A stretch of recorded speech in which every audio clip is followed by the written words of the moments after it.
Dear students, good morning. Now our topic is sculpture. Actually, then in fourth chapter there is topic stupas and sculpture. Sculpture also tell us about the history or ancient history of India. So your topic is stories in stone.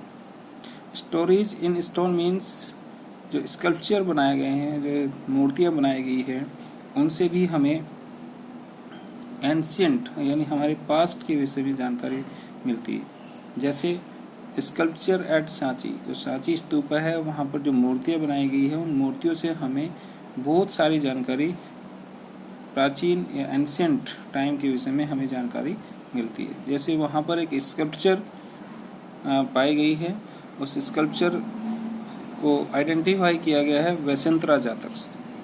वैशंतरा जातक means जातक क्या होते थे? जातक थे जो बुद्धा के पूर्व जन्मों की कहानी, यानी the stories of rebirth of the Buddha. तो वहाँ पर एक वैशंतरा जातक यानी वैशंतरा जातक में एक कहानी दी गई है जो एक जेनरस प्रिंस की है, यानी एक दयालु राजकुमार की है जो सब कुछ अपना छोड़ के वो गेव अवे एवरीथिंग टू ए ब्राह्मण, जो सब कुछ त्याग कर अपना ब्राह्मण को देकर वहाँ से घर से निकल जाता है या अपने राजमहल से निकल जाता है। The next is symbol of worship. Buddha's के बारे में हमें बहुत सारी कहानियाँ, बहुत सारी जानकारी मिलती है, लेकिन उसके लिए उनको उनके माइंडसेट को, उनकी जो लाइफ है उसको शो करने के लिए कुछ सिंबल्स का भी यूज किया जाता है। जैसे एम्प्टी सील। सील क्या होती है? मुद्राएं, स्टैम्प। एम्प्टी सील जो है वो इंडिकेट करती है उनकी मेडिटेशन की मुद्रा को। जो बुद्धा है उनकी मेडिटेशन की मुद्रा को सील शो करती है। देन स्तूपा। स्तूपा जो है महापरिनिर्वाण, यानी महापरिनिर्वाण क्या होता है? एक दो कंसेप्ट होते हैं बुद्धिज्म में, निर्वाण और महापरिनिर्वाण। निर्वाण यानी जन्म के दौरान भी आप निर्वाण प्राप्ति कर सकते हैं, जिसे मोक्ष कहते हैं। इसी तरह महापरिनिर्वाण, मृत्यु के बाद की जो स्थिति है, जब मृत्यु प्राप्त होती है तो उस स्थिति को महापरिनिर्वाण, जिसको स्तूपा के साथ सिंबलाइज किया जाता है। इसी तरह से व्हील यानी चक्र। चक्र किसको डिनोट करता है? फर्स्ट सर्मन, पहला जो उपदेश बुद्धा ने दिया उसको व्हील से शो किया जाता है। And then tree. ट्री क्यों? ट्री शो करता है अटेनिंग एनलाइटनमेंट, यानी बुद्धा ने जो ज्ञान प्राप्त किया उसको ट्री एंड शो करता है, क्योंकि उन्होंने एक ट्री के नीचे, एक पेड़ के नीचे ज्ञान प्राप्त किया था। इसी तरह से कुछ अदर ट्रेडिशंस हैं, जैसे स्विंगिंग वुमेन, जो एक स्विंग करती हुई एक महिला है, उसकी स्कल्पचर देखने को मिलती है। और ये उस समय एक माना जाता था कि उसको टच करने से जो the touch of that women caused trees to flower and bear fruits, जिसको सालाभंजी का मोटिव भी कहा जाता है। इसी तरह से एनिमल्स जो है, एनिमल्स का एक बुद्धा की लाइफ में विशेष महत्व है। उसका एलिफेंट जो है वो सिग्निफाई करता है स्ट्रेंथ एंड विजडम को। इसी तरह एक वुमेन मोटिव यानी उसकी आकृति मिली है, उसकी स्टैचू मिली है वहाँ से, जिसको गोडेस गजालक्ष्मी के नाम से जाना जाता है, which is the गोडेस of the Fortune. Students, the new topic is new religious traditions.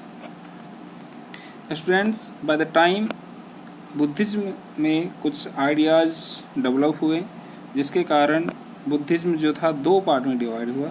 एक को कहा जाता है महायाना बुद्धिज्म एंड दूसरे को कहा जाता है हीनयाना बुद्धिज्म। महायाना बुद्धिज्म जो थ्योरी है वो क्या कहती है?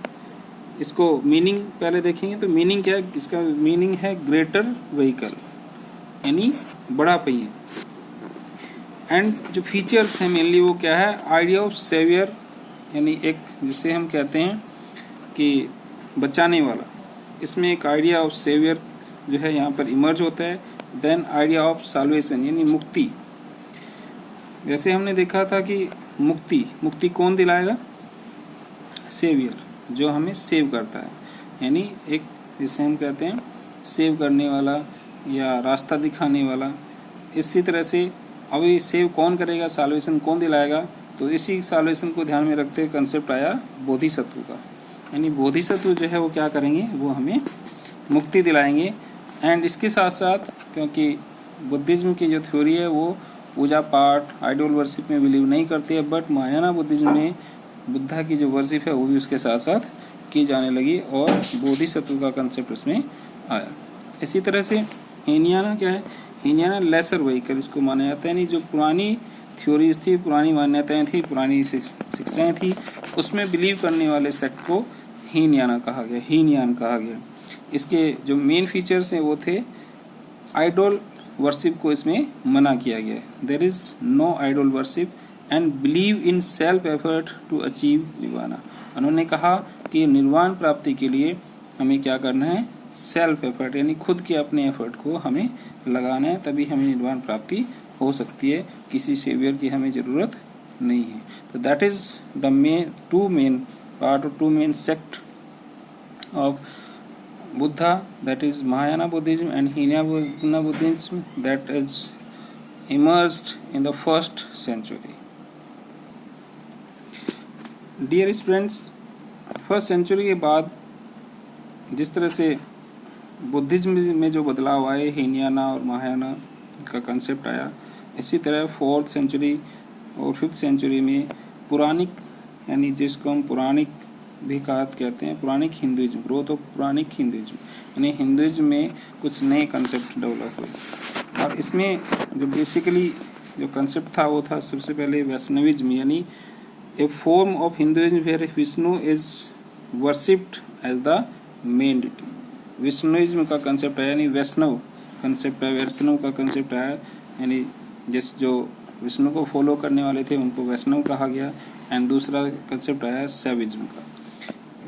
इसमें मेन डिटी कौन थे? लॉर्ड शिवा।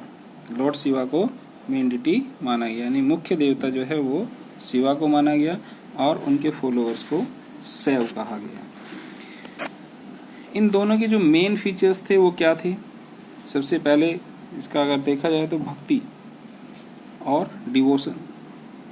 हमने देखा कि हमारे जो वैदिक पीरियड या उसके पहले जो थे वो क्या था? वैदिक पीरियड में ब्रह्मांड और अग्नि इन सब को ज़्यादा महत्व दिया जाता था, लेकिन अब क्या होने लगा कि भक्ति को ज़्यादा महत्व दिया, यानी जिस तरह का कंसेप्ट बुद्धिज्म में आया इसी तरह का हिंदुइज्म में भी आया कि आप सेल्फ अपने प्रयासों से आप भक्ति कर सकते हैं, आप सॉल्यूशन प्राप्त कर सकते हैं। लेकिन इसके साथ साथ आइडल वर्शिप का कंसेप्ट जो था वो यहाँ पर आया, एंड सेवियर का कंसेप्ट जिस तरह से बुद्धिज्म में आया इसी तरह से यहाँ पर भी। इसके साथ साथ अवतारवाद का कंसेप्ट ऑफ अवतार्स यहाँ पर इंट्रोड्यूस किया। आपने देखा, no very well, there are 10 avatars of Vishnu. इसमें बुद्ध को भी एक अवतार माना गया, यानी 10वां अवतार बुद्धिज्म को माना गया। इसके बाद जो नया कंसेप्ट था वो था टेम्पल बिल्डिंग। 5th सेंचुरी के बाद इंडिया में टेम्पल बिल्डिंग जो है लार्ज स्केल पर होने लगा, और उनकी जो स्ट्रक्चर थी बेसिकली आप जानते हैं, उसमें जो बेसिकली 4 फीचर्स होते हैं टेम्पल के। फर्स्ट होता है गर्भगृह, यानी एबोर्ड ऑफ द गॉड, जिस तरह से हमने स्तूपा में देखा उसी तरह से, यानी जहाँ पर भगवान का रहने का स्थान। एक शिखर होता है, जैसे आप शिव मंदिर में देखते हैं ऊपर शिखर होता है। देन असेंबली हॉल, जहाँ पर बैठकर पूजा करते हैं। एंड देन प्रदक्षिणा पथ, हमने स्तूपा में देखा था, उसमें रेलिंग होती है, रेलिंग को ही जहाँ पर उसको प्रदक्षिणा पथ कहा जाता था, जहाँ पर मंदिर में परिक्रमा की जाती है। तो students, these are the main features and main developments that introduced in the 4th or 5th centuries. Thank you very much.